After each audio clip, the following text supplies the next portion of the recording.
We are looking at images live from Buckingham Palace. Look at the sea of people as King Charles III arrives with the Queen Consort alongside him, Camilla. And as you can see, this is their first appearance as King and Queen Consort. A sea of mourners, just a sea of emotion, as well as the British public get their opportunity to pay their respects and commiserate with the new King and Queen Consort. Well, of course, the King is expected to meet later today with Liz Truss ahead of his address at 6 p.m. UK time and Nigerian time.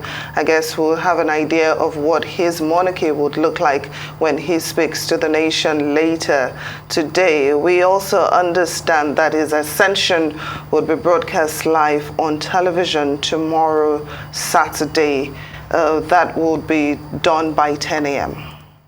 And as we're looking at the video, we can see King Charles, it's going to be a little bit hard to make sure we keep the titles right, but he was shaking hands with individuals in the crowd, and the crowd was, yes, we can see the crowd right now. It's something unlike we've seen in a while, except for back in February when the Queen had her Diamond Jubilee, of course, celebrating under better circumstances. But there is King Charles greeting the Londoners who have come out to pay their respects to their very beloved Queen. Absolutely, and a few details have now been revealed about the speech that he is said to share with the public later. Buckingham Palace has confirmed that it will be recorded in the blue drawing room of Buckingham Palace, and then it will be broadcast to the nation at 6 p.m.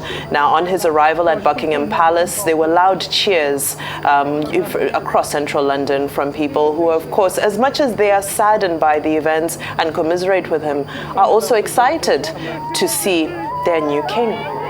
And I guess it's ironic, isn't it, that even though he's also mourning at the same time as the king of the country, he's also expected to comfort, a lot of people who also are mourning the death of the Queen, even though some of them personally never met her. But there's just this sense of loss that I guess every British person, not even just, Britons, people all over the world, there's just this sense of loss that they feel and is expected at this point in time to offer comfort and succor to these people, even as he also mourns personally on the death of his mother. And it is a bit admirable how the UK has banded together, especially individuals in London. We know that a lot of activities have been called off in order to pay their respects for the next 10 days.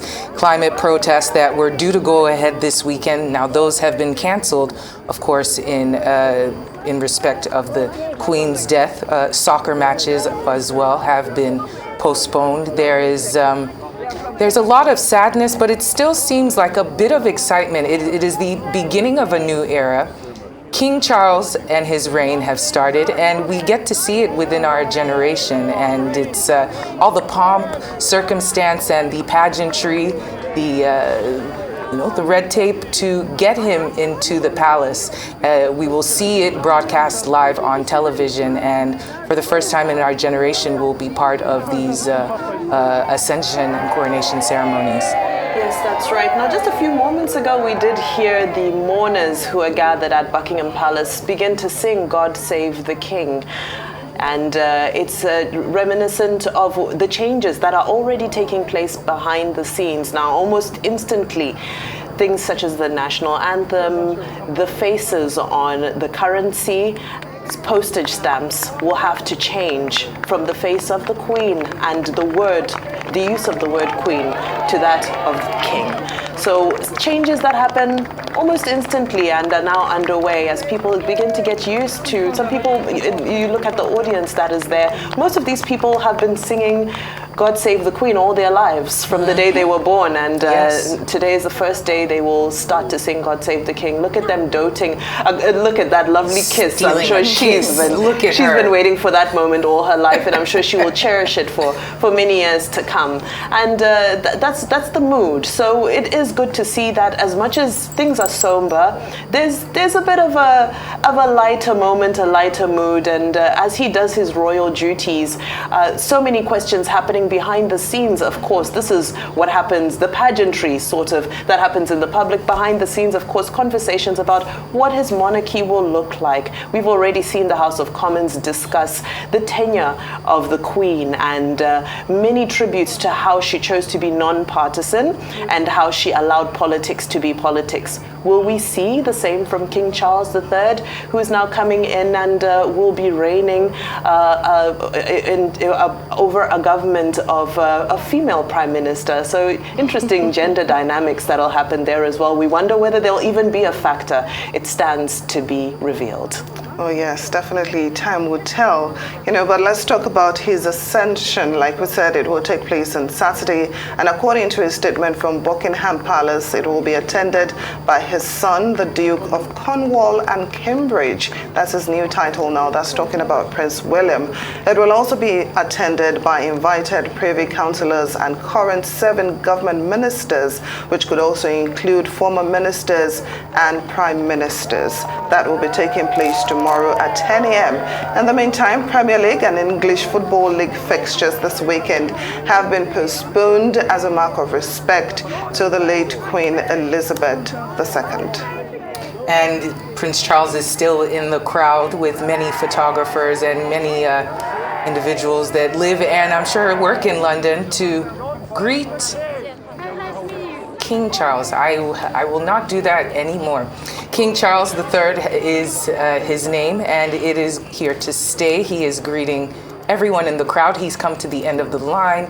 He looks a bit worn out, but that's to be expected. He has a long line of duties to perform. There's quite a bit of protocol involved with the handover, so to speak, from his mother to him, from Queen to King, and we are getting ready for them to enter and to, of course, Queen Consort Camilla to finish up giving handshakes to those in the crowd. Lots of memories, lots of tributes. London is definitely coming together today to show themselves as one for the Queen. Absolutely. They do say heavy is the head that wears the crown. Not even 24 hours after losing his beloved mother, he has to appear in public, a strong figure, reassuring the public and the world at large that all is well, that the transition will be smooth and stable. And this is coming at a time when the United Kingdom is at a time of crisis, economic crisis. The UK public is going through a very difficult time, what the opposition leader Keir Starmer referred to as a dark cloud over Britain. So this is a continuation of what seems to be a difficult time in the United Kingdom. However, it is now his duty to carry the grace that his mother did, to reassure people and to be a figure of strength as the nation goes through this period. Well, and of course, just like the former Prime Minister Boris Johnson said, Britain at this moment is confronted with the huge magnitude of what the late Queen Elizabeth did for the country as they mourn her death, the grace with which she did her duty, the stoicism behind all her actions. She was impartial. She was the only person, that's according to Boris Johnson, who could rise above personal and political interest. She was the last living person to serve in uniform in the Second World War, and she gave the country a sense of hope. She made the nation understand that problems come and go, and the disaster is often not as bad as they seem. And definitely a lot is expected of the new king, King Charles, and his Queen Consort Camilla. They would expect to follow the legacies of the late Queen Elizabeth II. He's expected to be neutral, to be impartial, to be a father to all. I mean, if Queen Elizabeth was the grandmother of the nation, then I guess he would also be expected to play the role of grandfather of the nation, even as he is the King of England. And after staying at Balmoral overnight, the King is now with Camilla at the Capitol. And it's like you said, it's a bittersweet situation. He's just lost his mother, but he's just ascended to one of the highest titles in the land, and he You know, he looks okay. He has Camilla by his side. We will be watching to keep up with the both of them as they perform their royal duties and take off all the list for the royal protocol that will surely be shown all day today. That's right. Now, speaking of protocol, Charles technically became king the moment Queen Elizabeth II died, but he will be formally pronounced the new monarch at 10 a.m. at an Ascension Council at St. James Palace. That will take place on Saturday at 10 a.m. The Ascension Council is attended by members of the Privy Council, who are advisors to the monarch on matters of the state. The ceremony is split into two parts. First, the council will proclaim Charles the king without his attendants, and in a follow-up ceremony, he will join them and swear to uphold the church in Scotland and swear to continue the running of the government.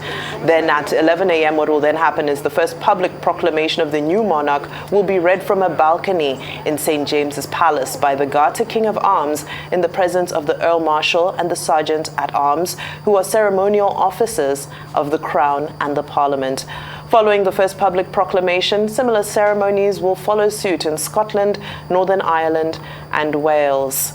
Now, that just means that there's a very busy few days ahead for King Charles III and Queen Consort Camilla.